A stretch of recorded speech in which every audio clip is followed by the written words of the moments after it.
Now, have any of you guys seen the last Duel? I saw the last Duel. I saw the last Duel. Great fucking movie, by the way. Oh my god, that ending. That movie stressed me the fuck out. Let me just tell you, that movie had me so much on the edge of my seat, man, and honestly, loved it. Loved it. I think it's one of his best films he's come out with in a while. And I know it's flopping right. I know it's flopped right now, and I know it's a shame, really. But um, script was good, acting was good, story was good. Just all around a really good film. Don't understand why people didn't want to watch it, man. But whatever. Uh, that being said, Ridley Scott's been having a challenging year, right? Is it just me? Like, is it just me, or it has the Gladiator director, Oscar winner and all, been having a hell of a year this year, right? For one, he's come out with an amazing movie, The Last Duel, and it tanks like bad, and that's what I can understand. Like you have literally what four headliners that sell tickets in all of their films. You got Ben Affleck, Matt Damon, uh, Adam Driver, and forgive me, I don't know the chick's name. Jodie something, I think. Um, who else was in there? Great actors in this movie.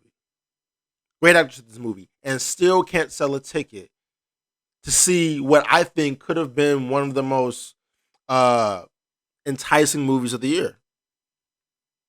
It's that good, guys. It really is. It's that good. And Ridley Scott at the helm of the seat, pushing this thing, making this thing. The director of Gladiator and all of your favorite sci-fi movies. The fact that a guy like that can't get a film like this to just crack 50 million, even 100 million, something's in the air. COVID. Yeah, something's in the air, all right. But I mean, but you guys hear what I'm saying? Like, it's just kind of sad. And to make things worse, because he had two films come out this year. He had The Last Duel come out this year, and he had The House of Gucci. Now, I didn't see the House of Gucci yet. I really didn't. I want to, just haven't been so excited to see it. I'll catch it. I'll catch it. It looks pretty good. Lady Gaga looks pretty dashing in her fur coats. Um, but from what I've been hearing, House of Gucci isn't doing too well either. Um, and not even just money wise. Like, people actually don't enjoy it as much as they thought they would. Like he has a movie that people love.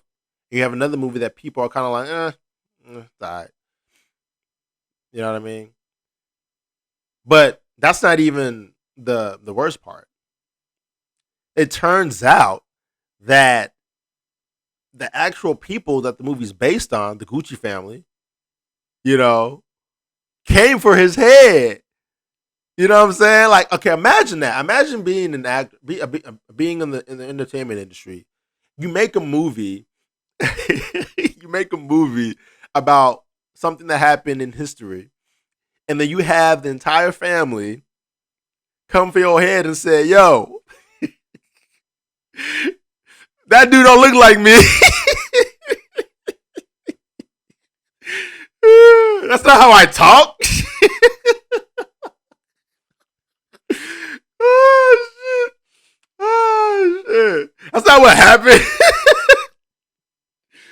Oh, oh, poor guy, man. I mean, Jesus Christ. I mean, but they were grilling him hard, dude. Like, they came for his head, and really, and it's already sucked because really's been his response has been like his answers to these outcomes are just not good at all, man. And I love Ridley Scott.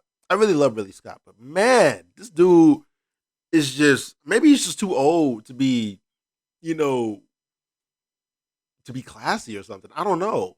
Because look, when the last duel flopped, he blamed it on millennials. He blamed it on the fact that we on our phones too much. Make it make sense. I mean, I see what he's saying, but it's like, come on, bro. Like I mean, it's not like you're not an unsuccessful director. You're an amazing director. You're very acclaimed. Have a little bit of class, dude. I mean, use a little bit of your brain cells. I mean, it can't just be that people are in their phones a lot. You know, I mean, we're in the pandemic, man. There's a lot of films that are like flopping right now. Good films too. I mean, except for the Marvel movies, but I mean, minus those, a lot of films are not doing well right now. You know, don't have to be a sore loser about it. And he's like saying it's because these millennials are in their phones and they're all, they don't want to learn anything. They all just depend on Google. And look, so if they don't want to watch my 2.5 hour movie about true events, I'm just like, dude. First of all, it's their right to not care about your movie. But come on. You shouldn't have said that. I mean, because it's still your audience at the end of the day. They still like your other shit. You can't just be doing stuff like that. I mean, I'm an actor. If I was to sit here and just say like people don't like my performance because they're all 20 something college kids and they don't understand the thespian, craft I put into my performances. You know what I'm saying? They're gonna say fuck Patrick. They're gonna say, well, why? Why do I need to watch you?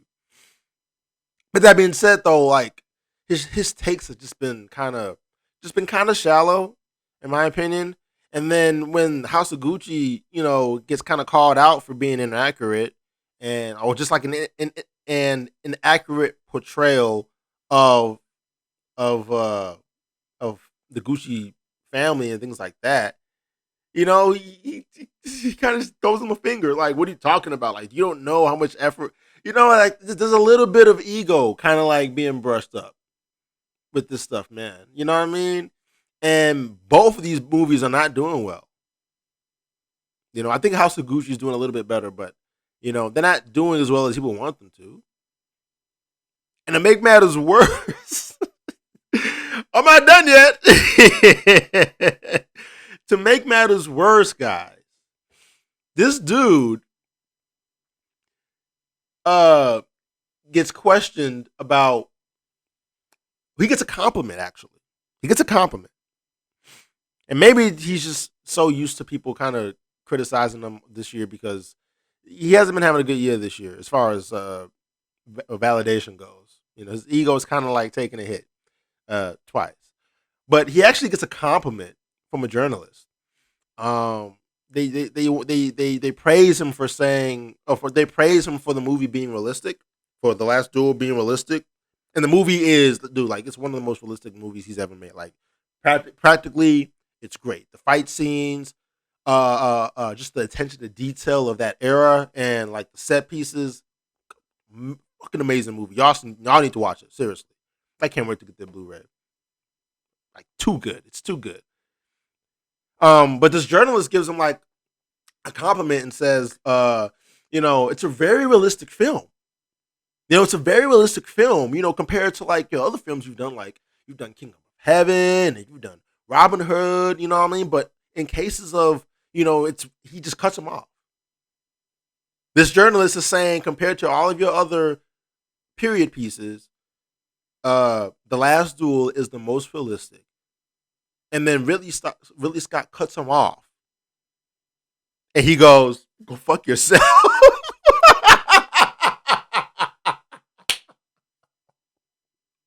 It's the most it's the most Hollywood shit I've ever heard, bro.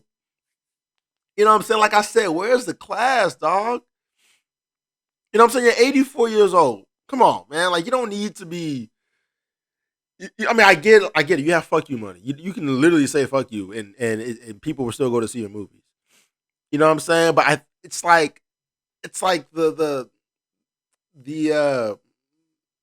the brushes of his ego, like or the lack thereof, is weighing down on his elderly mind. He's not having a good year this year, man. I can just tell he's like, man, fuck this year. He's like, fuck 2021. Just give me 2022. Let me start to fuck it over. Like, you know what I'm saying? It's just sad, man. I feel bad for him, really. Because he's such an acclaimed director, and he kind of like double dipped in failure with these films. You know what I'm saying? I mean, I don't look. I think the last Duel, even though it didn't make as much as it should have made, I still think it is a grand cinematic achievement because the last Duel was really really good, really really good. Now I'm gonna post my review on it too, but one of the things that I say about the film is that uh um it has it has the best takes of the dark themes of that film, like the asphalt. I can't use the words on YouTube, but you know what I'm saying, like the asphalt, the themes of asphalt. It's one of the best takes I've ever seen. The best takes I've ever seen. You know, of recent months. And it's just such a good film overall, and it makes no money. Okay, but then you got House of Gucci, dude, and it's just, you know what I mean. And I feel his pain. I feel his pain, bro. But man, I guess my issue is that he's too he's too acclaimed. You know what I'm saying? Too rich, really, to be acting like this. But maybe he's just feeling the pressures of the pandemic and just can't catch a break. You know what I mean? Because man, it's just I feel for the guy. I feel for the guy. But look, what do you guys think? What do you guys think of Ridley Scott and his journey through all this? 2021 has been kind of rough for all of us, really, but not as bad as Ridley Scott. I think I'm pretty cool. I mean, I haven't had two movies that got that failed, and yeah, I didn't publicly embarrass myself by telling a journalist to go fuck himself. I mean, look, um, yeah, but what do you guys think about that? Why don't you guys just put your thoughts down in the comments, and let's have a conversation. Let's have the conversation.